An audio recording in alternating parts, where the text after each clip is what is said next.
Texas Crossroads of North America by Jesús de la Teja, Ron Tyler, Nancy Beck Young, Chapter 5, Part 2. The Fredonian Rebellion. That dubious honor belongs to Hayden Edwards and to his unofficial partner in the contract, his brother Benjamin Impresario Edwards, a wealthy former U.S. Senator from Kentucky, had obtained authorization to locate 800 families around Nacogdoches. Unlike Austin's contract area, however, Edwards' boundaries included a sizable and mixed population. There were the old settlers, both Mexican and Anglo, who had held on to their homesteads through the turbulence of the previous decade. Some possessing grants from the Spanish government. Also in the area lived approximately 60 Cherokee families that had crossed the Sabine in 1820 and attempted to gain land titles north of Nacogdoches. Squatters had also established themselves in the area, gambling on gaining title to land at some point. The Edwards' high-handed behavior antagonized the old settlers and even the squatters, some of whom had lived in the vicinity for a number of years. In September 1825, the Edwards posted notice that everyone occupying land within the contract area had to produce a valid title or pay him for it. In December, Hayden upheld that was obviously a rigged accolade election of his son-in-law, Chichester Chaplin, who had recently arrived from Louisiana. When the old settler supporters of defeated opponent Samuel Norris claimed vote fraud, political chief Jose Antonio Saucedo in San Antonio overturned the election and ordered that Norris be installed as alcalde. So intolerable was the impresario's behavior that in June of 1826, President Victoria annulled Edwards' contract and ordered his expulsion from Mexico, lacking the resources to carry out the president's orders. Saucedo hesitated, giving the Edwards faction an opportunity to escalate the situation. In November, a group of Edwards supporters took captive a number of key players in the political struggle, including Norris and Edwards himself. Edwards was quickly released, but members of his faction tried and convicted Norris and others of oppression and corruption in office, and installed their own alcalde on December 21st. The conspirators took the next step and declared the independence of the Republic of Fredonia. In doing so, they enlisted the support of Texas Cherokee. These migrant Indians had planted crops, constructed homes, and integrated themselves into the life of an area partially within Edwards' contract. Frustrated in their repeated efforts to negotiate a land title from the government in Mexico, the Cherokees feared that they would again be forced out as more U.S. immigrants arrived. Consequently, leaders Richard Fields and John Dunn Hunter fell for Benjamin Edwards' offer of the land they currently occupied and much more land to the west if they would join the rebellion. The Fredonian Declaration of Independence then claimed to speak for the white and red immigrants from the United States of North America.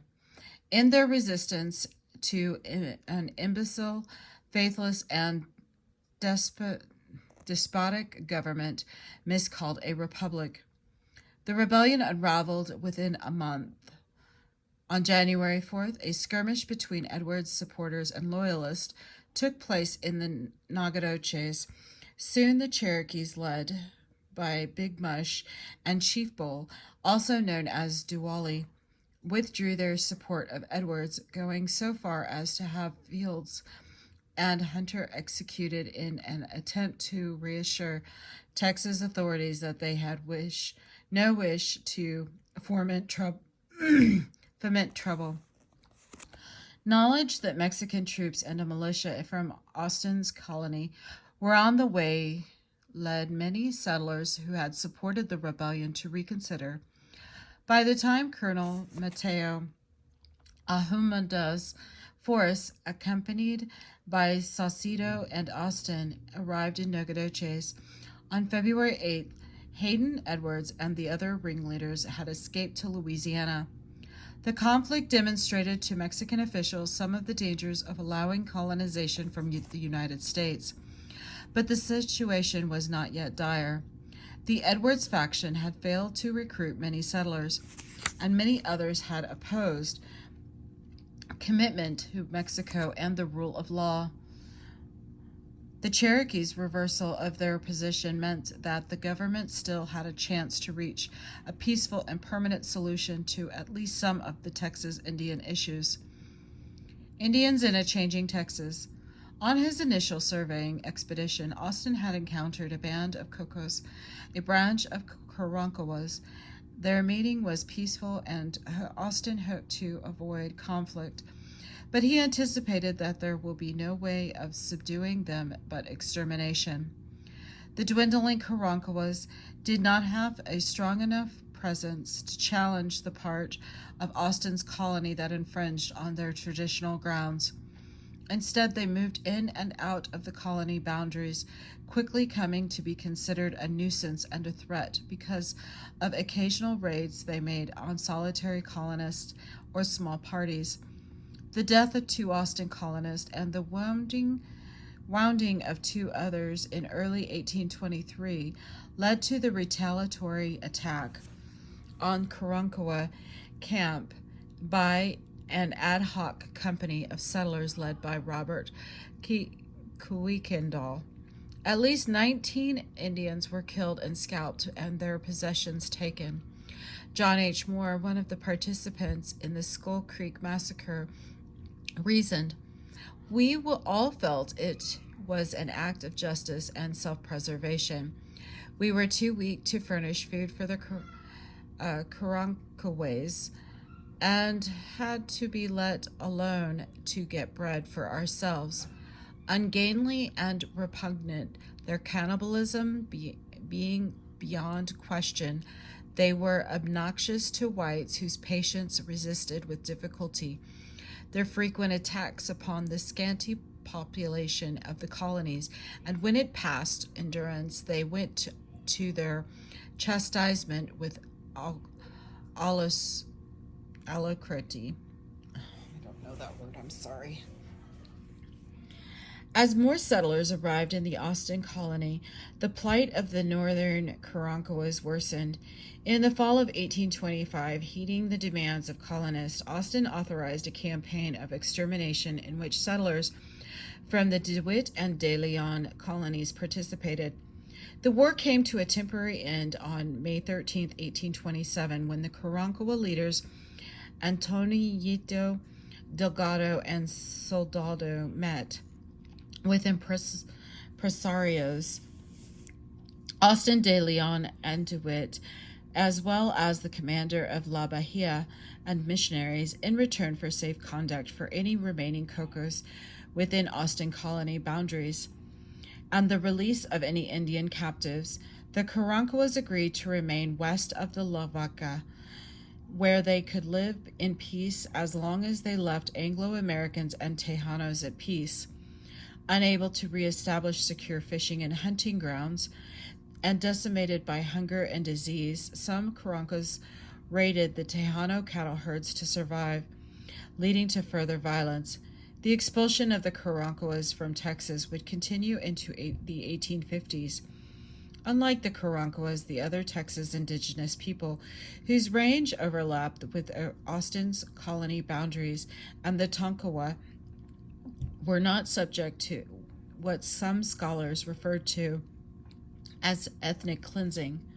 Austin and DeWitt considered the Tonkawas as a non-threat and in fact useful as a barrier to Comanche encroachments into the colonies. The Tonkawas had also made overtures to the Mexican government to serve as allies against the Comanches. So peace prevailed between the tribe and Tejanos and Anglos. The Tehuacas was blocked from direct access to American trade goods by Comanches and Norteños, to the north and by the migrant tribes to the east, took to bringing their hides and pelts into the Austin colony to trade. When Tehuacas stole livestock or damaged crops, Austin worked through tribal leaders he trusted to have the guilty punished. Consequently, incidents of violence between Texans and Tehuacas were few during the years of Mexican rule. The same could not be said for the Comanches and Apaches, as old patterns reemerged. A treaty with the Lipans in 1822 restored a semblance of peace between Tejanos and Apaches, who were now free to resume their hostilities between the Comanches. Absent a restoration of an effective gift policy after a Comanche delegation visited Mexico City in 1822, the Comanches resumed their raids against Tejano ranches and as far as the Rio Grande country in Coahuila and Tamaulipas. Finally, prodded to take the offensive, Mexican Presidio forces organized a campaign for fall of 1825. The Lipans, who continued to hold a grudge against the Comanches, were enthusiastic participants in the campaign. Presidio troops from both La Bahia and Rio Grande and their Lipan allies inflicted defeats on Comanche raiding parties in Texas and Tamaulipas, bringing about a decline in the number and intensity of Comanche raids. So effective was the employment of Lipans in the campaigns that government officials made sure to keep them supplied with guns and ammunition. By 1827, new peace initiatives undertaken after Commandant General Anastasio Bustamante, who served as the Mexican Army commander in the northeastern states, threatened war against the Wichitas and Comanches, began bringing Penateca bands into negotiations that resulted in yet another general peace that endured through the Texas Revolution. The Wichita tribes of Texas also took Bustamante's threat seriously and agreed to peace negotiation that reduced Tayava, Tawakoni, and Waco raids to manageable levels. Like the Comanche, the Wichitas had increased their raids. In the early 1820s, Austin had attempted to establish a separate peace with them in 1824, but by the following year, their incursions within this colony's boundaries led Austin to border hostilities against them in support of the beleaguered Tejanos. In 1826, a large militia force under Captain Ayat Buckner marched against the Wichita's Brazos River towns, which the Indians evacuated, but in retaliation, Wacos and Tehuacanos carried out raids against San Antonio and Gonzales. Only after being warned by General Bustamante did Waco and Tawakoni leaders sit down to negotiate with the Nacogdoches commander Francisco Ruiz and Indian agent Peter Ellis Beam, a member of Philip Nolan's last expedition, who subsequently settled on the Texas frontier. In the negotiations, Bean also extended an olive branch from the Cherokees to the Wichitas. The Texas Cherokees had calculated that their participation in the campaigns against the Wichitas would lead the government to grant them the land titles they so desperately wanted. Similar reasoning led to the other migrant tribes of Texas, Alabama's Coushatas, Shawnees, Choctaws, and Chickasaws to side with Tejanos and settlers against hostile tribes. Having built villages, cleared croplands, and established trade networks in eastern Texas, they were eager not to be pushed off their lands as had happened to them in the United States. Unfortunately, in The political maneuverings between impresarios, land speculators, and government officials, the pleas for clear land titles went unheeded. Even an 1833 trip to Monclova by Duwali and other Cherokee leaders to petition the state directly proved fruitless. Except for the Alabama and Chacatas, who eventually merged into a single tribe, the aspirations of the migrant Indians would be dashed by the anti-Indian attitudes and policies of Texans following independence. Life in Mexican Texas. Beyond the chronic menace posed by the still powerful independent Indian groups, Euro-American Texans faced a number of challenges in what was still very much a frontier environment. Despite a century of settlement at San Antonio and La Bahia, Tejanos there and in East Texas still lived a frontier life of isolation and crude living conditions. The decade of instability that preceded independence had led to the deterioration in our agriculture, the collapse of ranching, and the drastic decline even of the contraband trade that had supported a considerable portion of the province's economy. Mexicans were not attracted to a frontier that could be described in no better terms than it had been in 50 years earlier. Consequently, San Antonio's and La Bahia's population, about 1,500 and 500 respectively, in 1824, were slow to grow, and in the Nacogdoches area, growth came from immigration by Anglo-Americans and American Indians. The only bright spot on the Tejano frontier was the development of a thriving ranching-based community at Victoria, where the few hundred settlers, mostly from the Tamaulipas, dominated the area by the early 1830s. Tejanos then remained trapped in an essentially subsistence economy, isolated from the development of the cotton economy that was transforming Texas. To the east, San Antonio remained the administrative capital for the department, but with the scope of government limited to a few basic functions. The office of the political chief did not contribute much to the local economy. The ill-paid and maintenance troops that garrisoned the city in the early years of independence were actually a burden on the population, as they turned to theft and pawning their equipment to help their families survive. The garrison at La Bahia experienced much of the same conditions. The situation improved only slowly over the course of the decade. The Anglos who settled in Austin's colony did not have it much better in the early years. Mary Cronover Robb, who in 1823 arrived in Austin's colony from Arkansas with her husband John, first settled in the La Grange area. Soon they moved near relatives in the small community of Indian Hill, further upriver, but John grew impatient with the constant Indian depredations. The couple moved from one isolated farming location to another, camping out or creating rudimentary log shelters. In the U.S. colonial tradition, they produced what they needed at home. John constructed a loom, and Mary sat under a tree,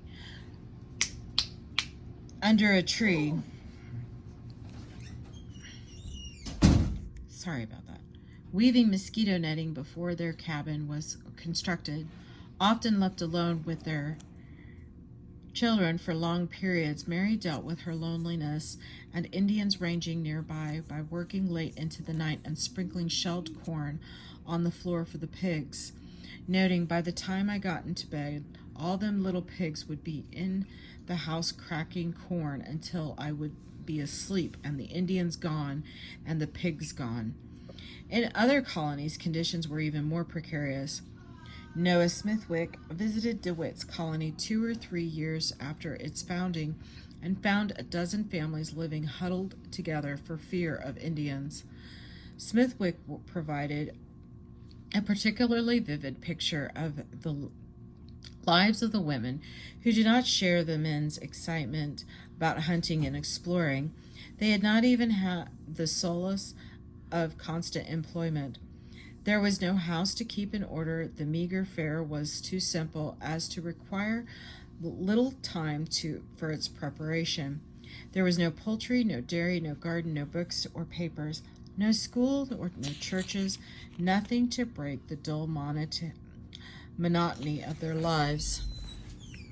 Still, they came by 1830, more than 7,000 Americans, not including slaves, already outnumbered Tejanos 2-1. Many lived solitary lives because the grants they claimed tracts of 4,428 acres for a family unit meant considerable distances between neighbors, and villages that began to appear were few and far between. Roads remained little more than ruts in the prairies or trails in the forests. But these conditions were those that the parents, grandparents, and great-grandparents of many colonists had to face. To them, the wilderness was to be conquered, the native peoples being little more than yet another obstacle to be overcome. And soon Mexicans would also come to be seen as obstacles to progress, to personal liberty and local autonomy. That was their American birthright. Tensions, 1830 to 1833. In many ways, Mexico had been accommodating to the Americans. Not only had the federal government and government of Coahuila, Texas, encouraged immigration with generous land grants, but despite general Mexican opposition to slavery, exceptions were made for U.S. immigrants. Even when President Vicente Guerrero officially abolished slavery in 1829, an exemption was made for Texas. Yet political problems mounted between the government and its citizens in Texas, particularly the newcomers from the United States. The law of April 6, 1830. Mexican policymakers had opened the doors to the Anglo-American settlement in Texas to solve a set of intractable problems, including underdevelopment and Indian hostilities. Tejanos themselves had been among the first to ask for a rational and enforceable immigration policy and to complain about the lack of assimilation among the immigrants. In the instructions to Father de la Garza, as representative to the Imperial Congress, they asked him to request that Anglo-Americans not only be allowed to settle in Texas with the government's permission, under the specific condition that they be Catholics, have property and a craft or useful profession. In 1826, Rafael Montoya, one of Martin de Leon's sons-in-law and local public figure in Goliad, commented on the Anglo-colonists' lack of respect for Mexican law. No faith can be placed in the Anglo-American colonists because they are continually demonstrating that they absolutely refuse to be subordinate unless they find it convenient to what they want anyway, all of which I believe will be very detrimental to us for them to be our neighbors, if we do not in time clip the wings of their audacity by stationing a strong detachment in each new settlement, which will enforce the laws and jurisdiction of a Mexican magistrate, which should be placed in each of them. Since under their own colonists as judges, they do nothing more than practice their own laws, which they have practiced since they were born, forgetting the ones they have sworn to obey, these being the laws of our supreme government. Nevertheless, the majority of the Tejano oligarchs supported immigration from the United States because, as future signer of the Texas Declaration of Independence, Francisco Ruiz, put it in 1830, I cannot help seeing the advantage which, to my way of thinking, would result if we admitted honest, hard-working people, regardless of what country they had come from, even hell itself, unquote. What Tejanos thought and did was one thing. What the federal government should do about a situation like the Fredonian Rebellion was another. 1827, the Victoria administration decided to act by sending General Manuel Mir y Teheran at the head of a commission, ostensibly to set the border between the United States and Mexico as originally called for in the Adams-Onis Treaty of 1819, but also check on the situation in East Texas. Writing from Texas in 1828, he cautioned President Victoria, "I am warning you to take timely measures. Texas could throw the whole nation into revolution," unquote. In Nacogdoches in particular, he found a lack of necessary authority and order. New immigrants from the United States were streaming in and simply appropriating plots of land, many of them fugitives. From our neighbor republic, and bearing the unmistakable earmarks of thieves and criminals, although he noted that some of these have reformed and settled down to an industrious life, unquote. On one issue, however, he found most Texas residents in agreement from Austin's colony northward, the need to separate Texas from Coahuila. Mary Tran cited reason such as impracticality of having to seek recourse from a state capital in Coahuila, quote, "so distant and separated from this section by deserts infected by hostile savages," unquote, and the friction resulting from the mixing of Texans' affairs with those of Coahuila. Governance on the frontier was inadequate, and consequently the new citizens lacked respect for the country's institutions. Mir Itaran's recommendations that the government expend more effort in recruiting Mexican and European settlers, develop trade with the Mexican interior, and encourage foreign trade along the Gulf Coast, served as the basis for the measures that the centralist administration of the Anastasio Bustamante began to adopt after seizing power in early 1830. Unfortunately for Mexico, a tradition of orderly transfer of power did not develop under the new constitutional order. Guadalupe Victoria, who served from 1824 to 1829, was the first and only president who took office during the first federal period, 1824 to 1835, without military intervention. Dissatisfied that their favorite had not won the 1828 election, Santa Anna and Zavala threatened an uprising, allowing Congress to void the election. In a new election, the correct results were for a foregone conclusion. Vicente Guerrero became the nation's second president, but managed to serve less than a year. The Constitution required a separate election. Vice President and Centralist General Anastasio Bustamante won the post. He in turn led a revolt that overthrew Guerrero at the beginning of 1830. Bustamante quickly set to work to implement Miate y Tran's recommendations. The result was the law of April 6, 1830, a decree that attempted to restrict and control American immigration into Texas. Among other provisions, the legislation voided impresario contracts that had not been completed, theoretically halting immigration from the United States. The most objectionable provision was Article 11, which welcomed future U.S. immigrants to settle in the interior of Mexico, but not in border states, that is, Texas. The law banned the importation of slaves into Texas, reinforcing President Guerrero's emancipation decree the previous year, from which Texas had been exempted.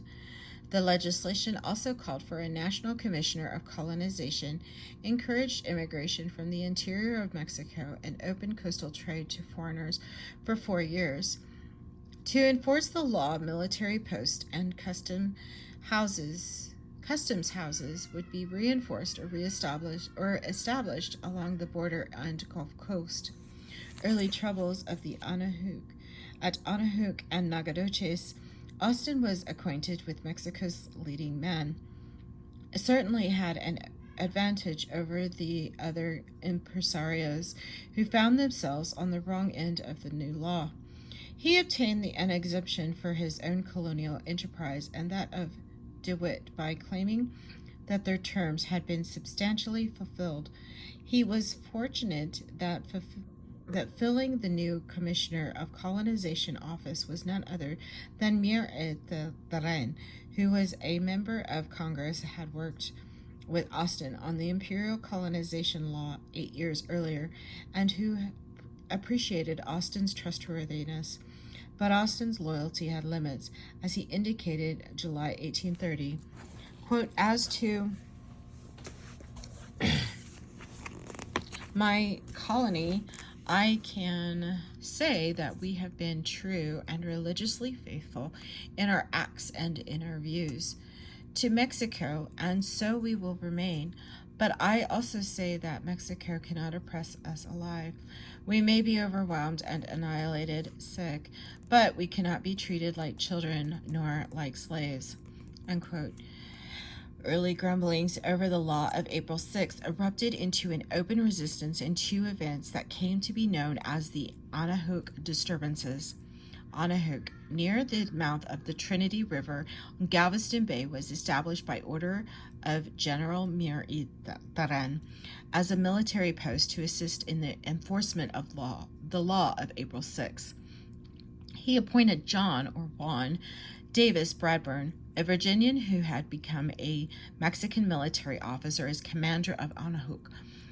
The problems began with the arrival in early 1831 of Jose Francisco Madero, special commissioner from the Federalist governor of Coahuila, Texas, who issued land titles to area residents. Bradburn, citing the National Colonization Law of 1824, argued that Madero had no authority to act within the 10-league coastal reserve. Madero, briefly jailed by Bradburn, nonetheless issued about 36 land titles and also formed an Ayuntamiento Santísima Trinidad de la Libertad, which was quickly shortened to Liberty by area residents. Although Bradburn suspended the Ayuntamiento, area residents resisted the action. Friction between Southwest Texans residents and the national government increased when, late in 1831, Bradburn was joined by customs collector George Fisher, a Hungarian-born immigrant from Mississippi to Mexico. He quickly antagonized Texans and American ship captains by attempting to collect customs duties and by ordering that all vessels doing business in Texas had to obtain permission to sail to Anahuac. Tensions reached the boiling point when Bradburn and prison law partners William Barrett Travis and Patrick Jacks, an Alabama lawyer. Travis, like many new immigrants, was both fleeing the past, in his case, an apparently unhappy marriage, and seeking an opportunity to distinguish himself economically, socially, and politically in the new environment. Jack, a Georgian, was another young man seeking his fortune on the frontier. They quickly ran afoul of Bradburn when they organized a citizens' militia, ostensibly for defense against Indians, but in reality in opposition to the Mexican garrison. When the pair, hired by a Louisiana slave catcher, tried to catch Bradburn into giving up runaway slaves, Bradburn arrested him.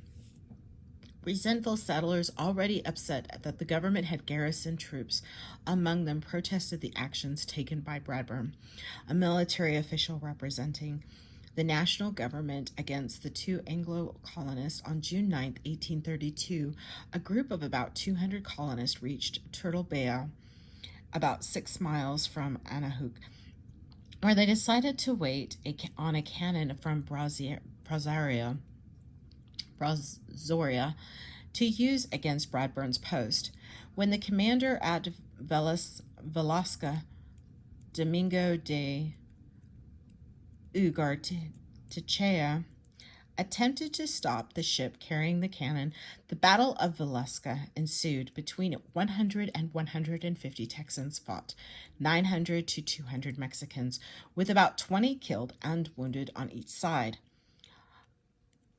Teja had to surrender when his troops ran out of ammunition. Meanwhile, the insurgents produced the Turtle Bayou resolutions, in which they represented themselves as supporting the Federalist cause by opposing Bradburn, the centralist commander at Anahuac, in couching their actions as support for the latest political uprising in Mexico, the Federalist revolt against Bustamonte's centralist administration. The framers pledged their lives and fortunes in support of the highly talented and distinguished chieftain, General Santa Anna. Their sole purpose, they declared in the resolutions, was to support the military campaign to restore the Federalist Constitution of 1824, which the Bustamante administration had undermined. Even as the first Anahuac disturbance was coming to an end, General Mir Etelran, deeply depressed over the death of his wife and the country's state of affairs, particularly what he now clearly foresaw as the loss of Texas, took his own life. On July 2nd, the day before he fell on his sword, he wrote presciently, "How could we expect to hold Texas when we do not even agree among ourselves? As it is, we are lost. Texas is lost. What will become of Texas? Whatever God wills." Although the controversy at Anahuac ended temporarily when Bradburn's military superior, Colonel Jose de las Piedras, replaced him and released the prisoners, the tensions did not die down. At the end of July, Piedras, fearing a repeat of the troubles at Anahuac, ordered the East Texas settlers to surrender their weapons to the garrison at Nacogdoches. Area settlers quickly organized a national militia led by James Bullock, an old settler from Atoyac Bayou, which reached Nacogdoches on August 2nd and demanded that Piedras adhere to the Federalist cause. When Piedras refused, 2 days of fighting broke out. The bloodiest fight between Texans and the Mexican army prior to the outbreak of the revolt in late 1835. In the Battle of Nacogdoches, Piedras suffered over 80 men killed and wounded, while the Texans had only 8 casualties. A mutiny within the Mexican column led to its surrender on the afternoon of August 3rd. Piedras, who was taken prisoner to the San Felipe, was soon paroled and left Texas, while his 300-man battalion was marched to San Antonio and disbanded. With the defeat of the Nacogdoches garrison and the relocation of the Anahuac garrison to the Rio Grande, eastern Texas was cleared of Mexican forces, easing tensions but giving this appearance that the colonists lacked respect for Mexican rule. Growth of political opposition. Not all colonists supported Travis and Jack. In fact, many colonists were indifferent to the political turmoil, being detrimentally individualistic and concerned with building their own fortunes in the demanding but bounteous regions of eastern and southeastern Texas. And overall, despite the law of April 6th and the furor surrounding Bradburn, the Mexican government had imposed only intermittent and limited controls on their presence. Many Texans, however, were frustrated and impatient with the government's continued political shifts and its attempts to exercise authority, even as it failed to provide for the safety and well-being of its citizens. Most Tejano elites, firmly in the Federalist camp, were as frustrated with the turn of events as Austin and the colonist. Political chief Ramon Muscos protested against Guerrero's 1829 Emancipation Decree as short-sighted since it undermined the progress that Texas was finally making. The Texas two representatives to the state legislature, Jose Maria Balmacito and Rafael Manchola, who had previously cautioned against unsupervised Anglo-American immigration, found themselves censored and the former expelled in fall of 1830. The difference between the Tejanos and the Anglo-American colonists was in the former group's respect for the legalities of the state constitution. The Anglo settlers, coming from a constitutional tradition, bracing freedom of assembly, gathering to discuss action without thought to Mexican legal principles.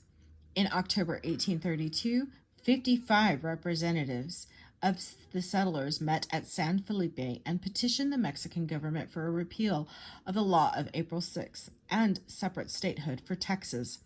To the delegates, the convention was a way of democratically advancing political agendas, but to political chief Muscucus, it was illegal, as only the Ayamenteos could petition the government. Beher leaders favored reform, but given the political turn of events in Mexico, where the Federalist revolt against the centralist government hung in the balance, they wished to act within the law. Working through the Ayamentos, in December of 1832, they sent a memorial to the state legislature citing the same complaints raised by the convention, and early in 1833, the Ayamentos of Goliad and Nogoroches sent their own memorials in support of San Antonio's.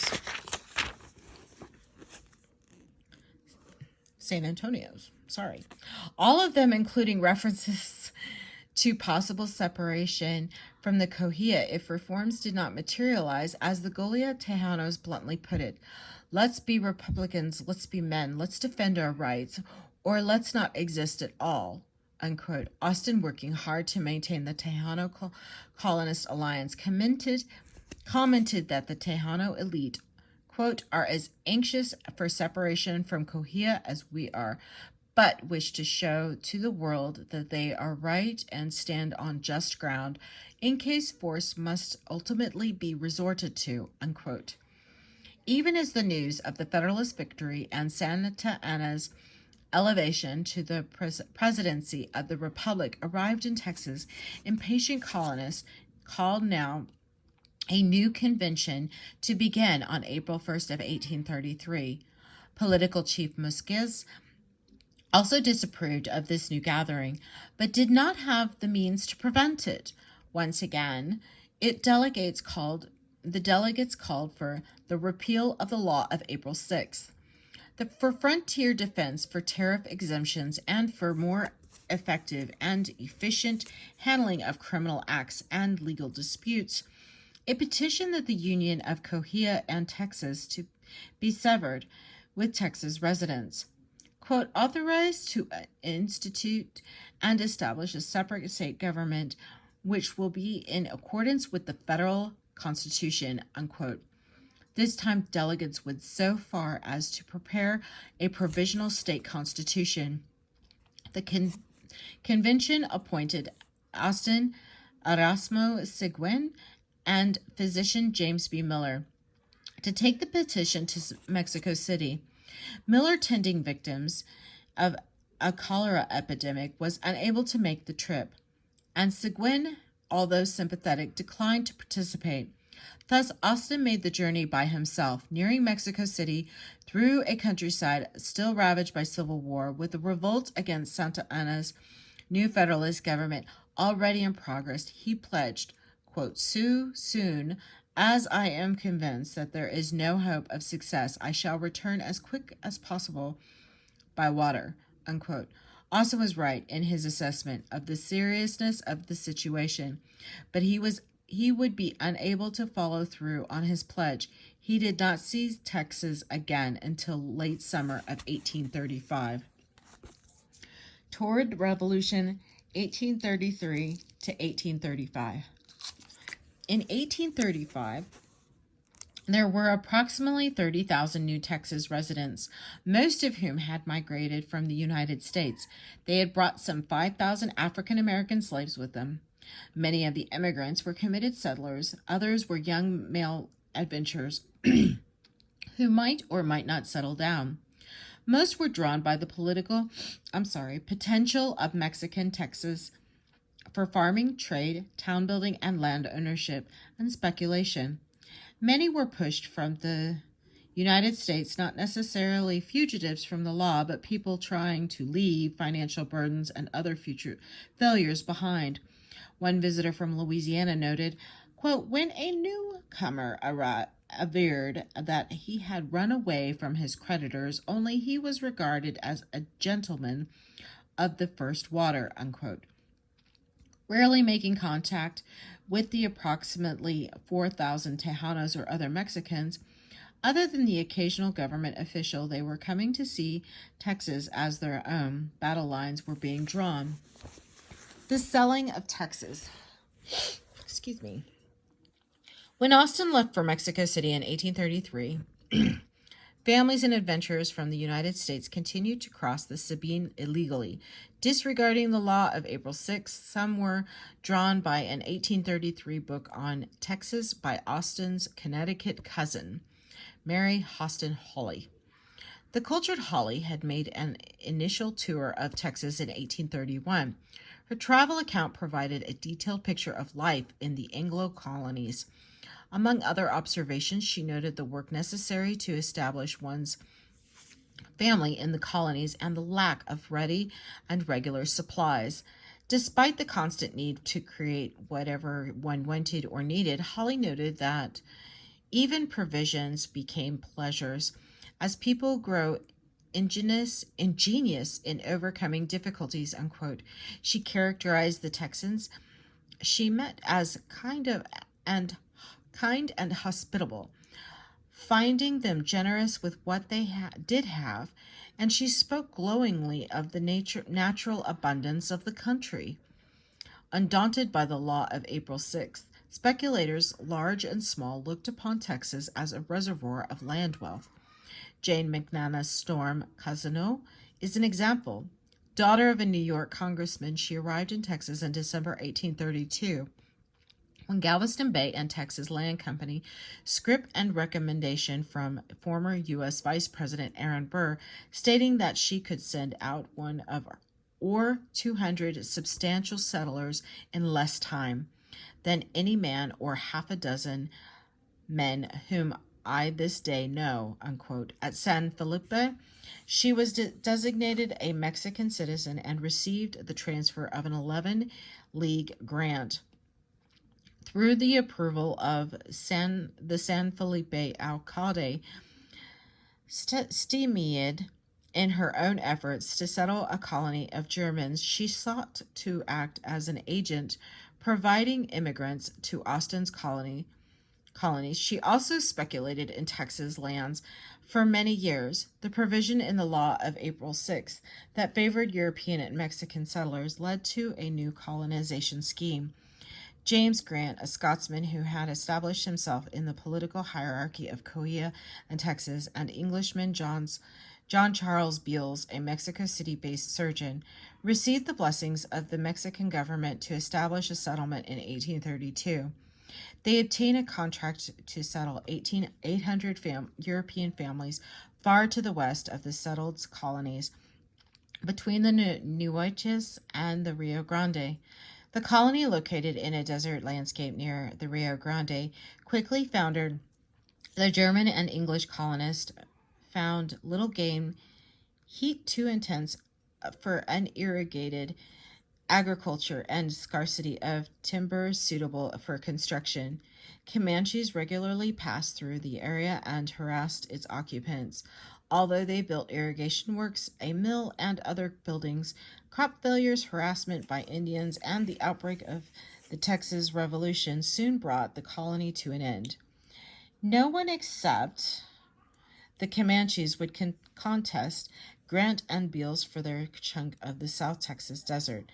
However, by 1834, impresarios and others clashed over claims of land ownership in the more desirable areas.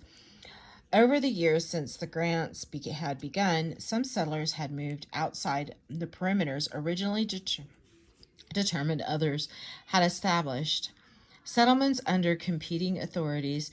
DeWitt's and De Leon's colonists continued to argue over the boundaries to the south and west. Long-term Mexican residents and newer immigrant residents occupied a checkerboard of grants issued by ayuntamientos and impresarios. Thousands of immigrants, including migrant Indians, were squatting on the lands of east of Austin's colony, now claimed by the Galveston Bay and Texas Land Company. 11 league grants to Mexican citizens from the Mexican government had passed into the hands of speculators in Texas and the United States. And in 1833 and 1834, the state legislators, in a desperate bid for revenue, had sold 400 leagues, almost 1.8 million acres, to one group of investors and authorized the exchange of another 400 leagues for the raising and equipping of a 1,000-man Indian Defense Force, moves that the national government declared illegal. Texans of African extraction also found themselves hard-pressed despite the variety of laws and orders calling for an end to the slave trade. For abolition and for emancipation, the colonists continued to consider their African servants as bondsmen. After the state outlawed the further introduction of slaves in 1828, a loophole had been created by allowing for indentured servant contracts made in the United States to be legal in the Coahuila, Texas. In consequence, African Americans continued to be bought and sold in Texas. Afro-Americans, meanwhile, were fully accepted members of Mexican society. President Guerrero was himself of mixed ancestry. Having both African and Indian roots, it is not surprising, then, that the colonists and Mexicans were far apart on issues of race and slavery, a problem that would grow following independence. Many of the immigrants arriving in the early 1830s, and particularly in 1833 and after, had little patience with Indian or even Mexican land claims. Neither did they feel allegiance to the Mexican government, whether they settled in Austin's colonies or other areas. They were more likely to align themselves with the likes of Travis and Jack. They saw the impresarios and land speculators as having made corrupt bargains with the state politicians, threatening access to good farmland. They were inclined to be contemptuous of slow diplomatic efforts when their freedom to settle where they pleased and do what they pleased was at issue. The Federalist triumph promises reforms. The triumph of the Santa Ana-led Federalist uprising against Bustamante appeared to offer the first real chance for Texas to finally achieve the reforms that its overwhelming Federalist Tejano leadership and the colonists had been clamoring for.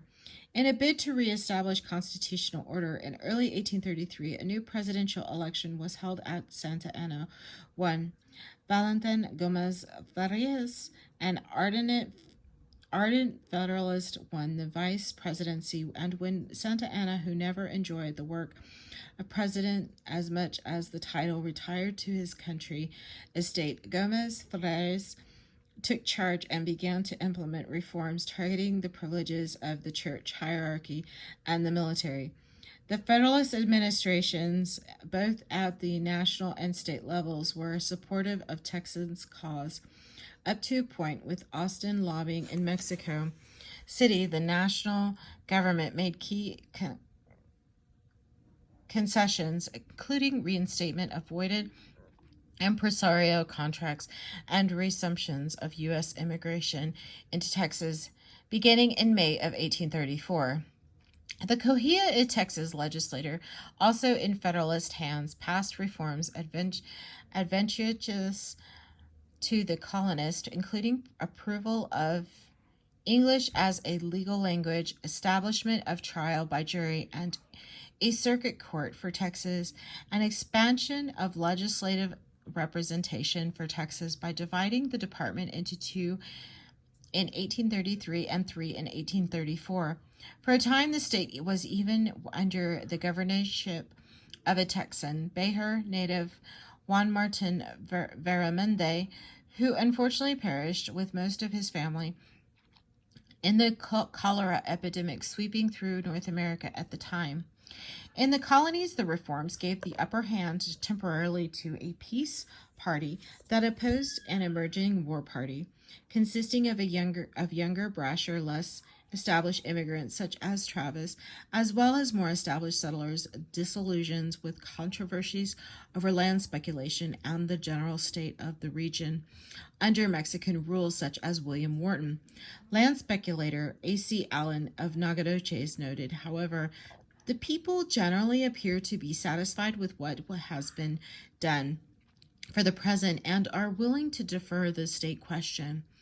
They consider their prospects truly cheering, unquote. Both national and state officials remained opposed to the idea of statehood for Texas. However, finally, in October 1833, deeply frustrated by the lack of progress on the statehood issue, Austin informed Vice President Gomez Ferreras that Texas must be made a state by the government, or she would make herself one, unquote. He also wrote a fateful letter to the Ayuntamiento of San Antonio, calling for the Texas Ayuntamientos to unite in a measure to organize a local government independent of Coahuila, even though the general government withholds its consent. In December 1833, Austin started home, feeling that he had made some progress in January. However, when he reached Saltillo, he was arrested by the commandment and on orders from Mexico City's Austin. Remarks to Gomez Fierras had raised suspicion, and his letter to San Antonio appeared to call for revolt.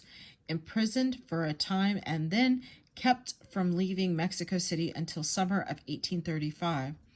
Austin was sidelined as the centralist-federalist struggle intensified.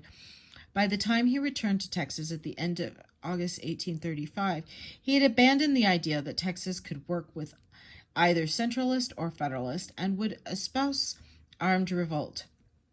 Shortly after Austin's arrest, Gomez Ferreras dispatched Colonel Juan in Alamente, the New Orleans-educated son of Mexican independence hero Morales, to inspect the situation in Texas.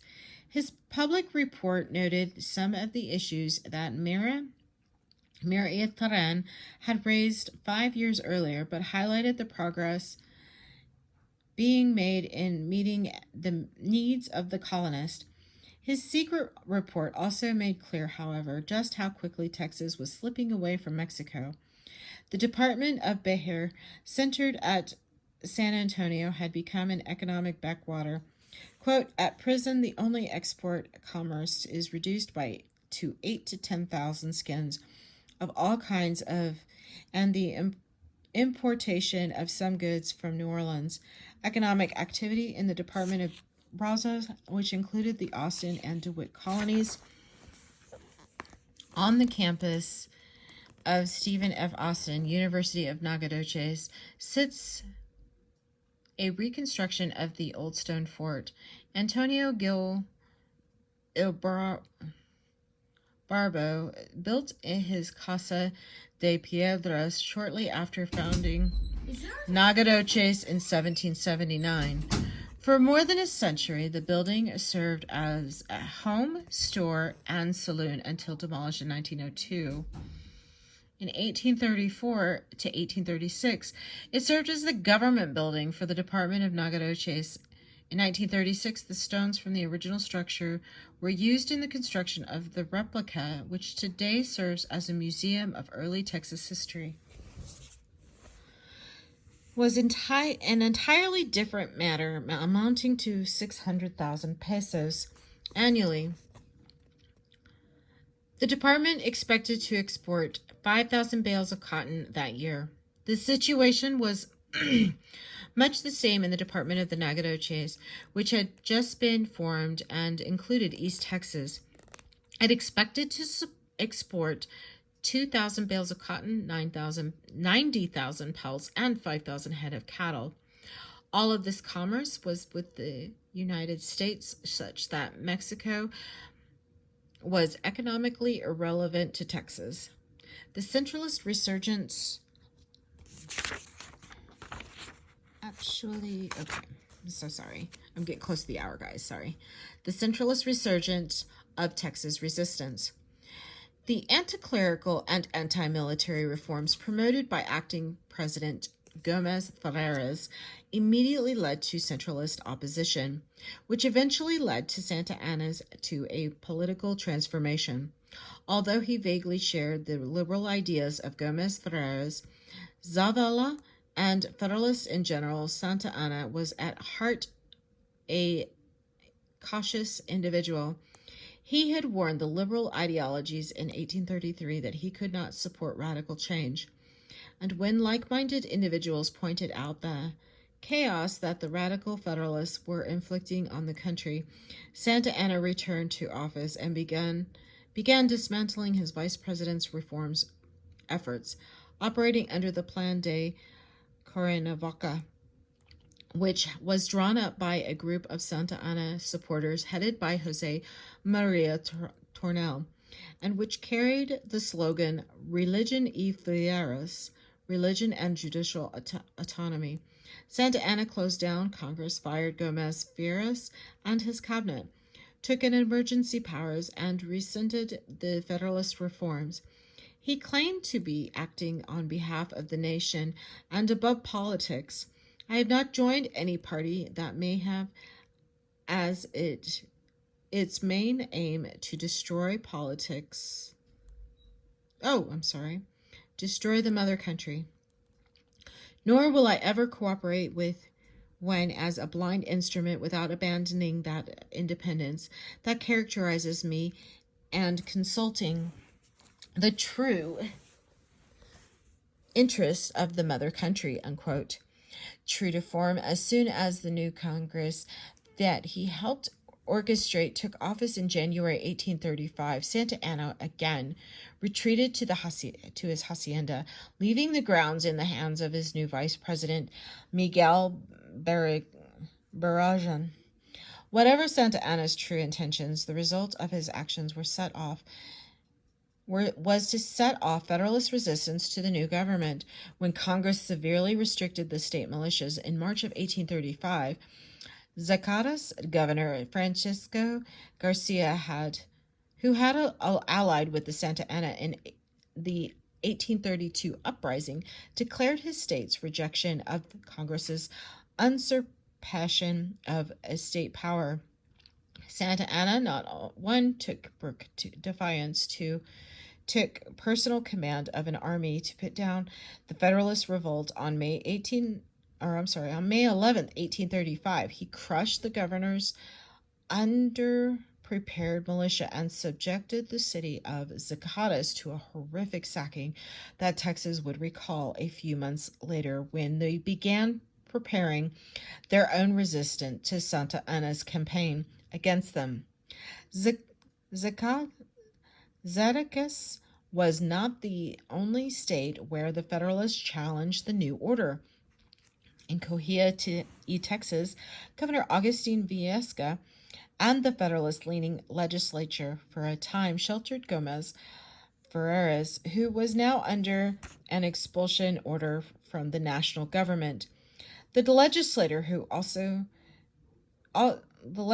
also addressed a memorial to Congress remonstrating that the state of Coahuila and Texas, lawfully represented by its legislature, protest in the most solemn manner that, having joined the Confederacy by virtue of the fundamental pact and on the basis therein established, it neither does nor ever will recognize the acts and measure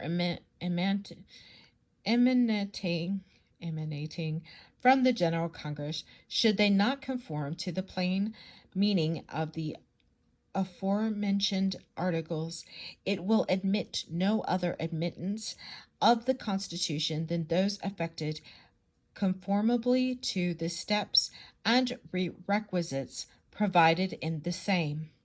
Clearly believing that Texas offered protection for the Federalist state authorities, the legislature authorized the governor to move the government to any point in the state he found convenient when it recessed on May 21st, 1835. Although Viesca managed to leave the capital on May 25th, escorted by 150 militiamen, including a contingent from Texas that had been organized by Juan Sequin and Ben Miliam, he changed his mind a day later and returned to Monclova, where he disbanded the militia, wishing to avoid bloodshed. A few days later, he again attempted to flee the city with a small cadre of supporters, but was captured on June 5, 1835, by General Cossa's forces.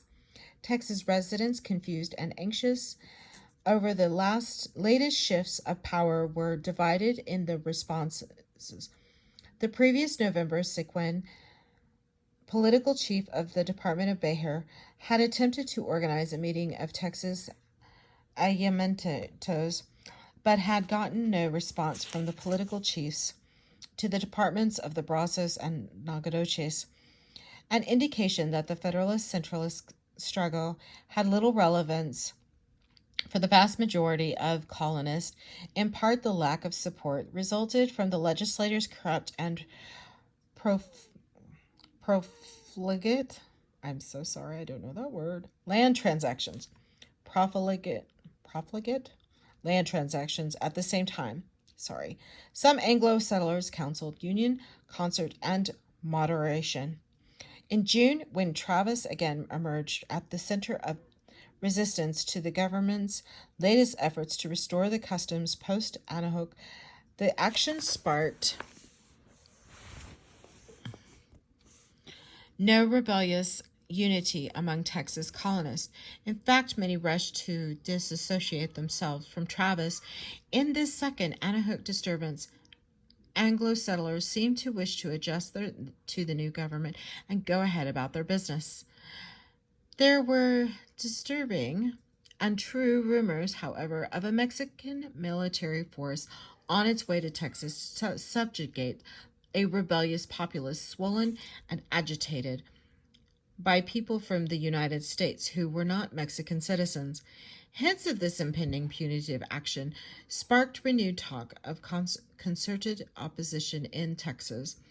Public meetings were held across the frontier communities, and people began to talk of a convention or consultation to address the governmental threat.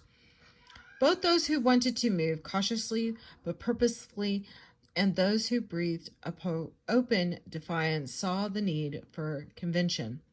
So did Stephen F. Austin, who had been released from his extended detention in Mexico City and had returned to Texas via New Orleans. In that city, he called defiantly now for new immigrants, asserting, "I wish a great immigration this fall and winter from Kentucky, Tennessee, everywhere." Anyhow, Austin was ready to declare with other members of the former Peace Party, unquote, that Texas shall be effectively and fully Americanized, unquote. Both firebrand orators and respected leaders warned that centralist forces would disrupt and destroy the settlements, particularly the Anglo settlements, and deny the rights of their citizens, all in violation of the overturned federal Constitution of 1824. Federalists, both Mexican and Anglo-American, viewed events as an ideological struggle over constitutional order. Instigators of rebellions argued that the centralist government not the residents of Texas, had abrogated Mexican liberal principles for an increasing number of Anglo-Americans. This argument was a way to sidestep this question of whether it was right and moral for Anglo-Americans to seize control of Texas from Mexico. But this was the implicit agenda for many as Anglo-Texans.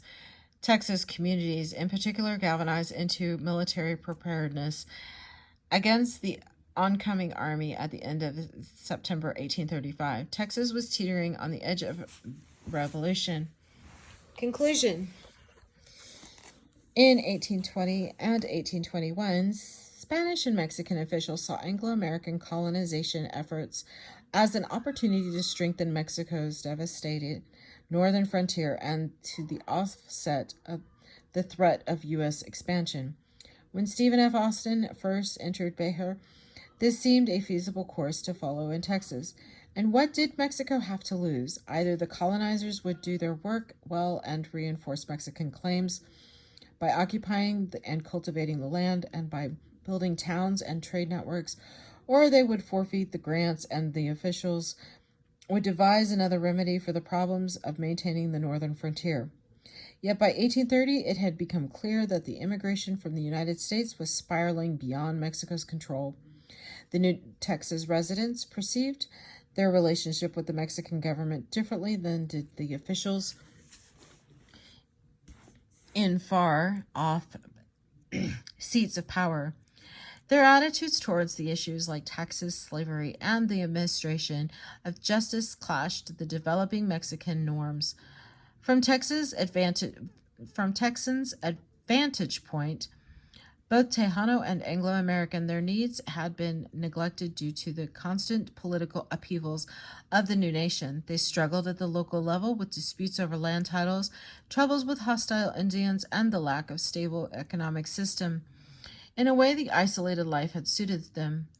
For most residents demanded considerable autonomy, but this demand was constantly undercut by Texas' position as part of a larger Mexican nation-state. Who then would have the power to define Texas in the future? In the following months, that question was to be fought out, from Bexar to the South Texas plains to the coastal marshes and the bayous bordering the San Jacinto River. This is the end of Chapter 5, Part 2. Thank you.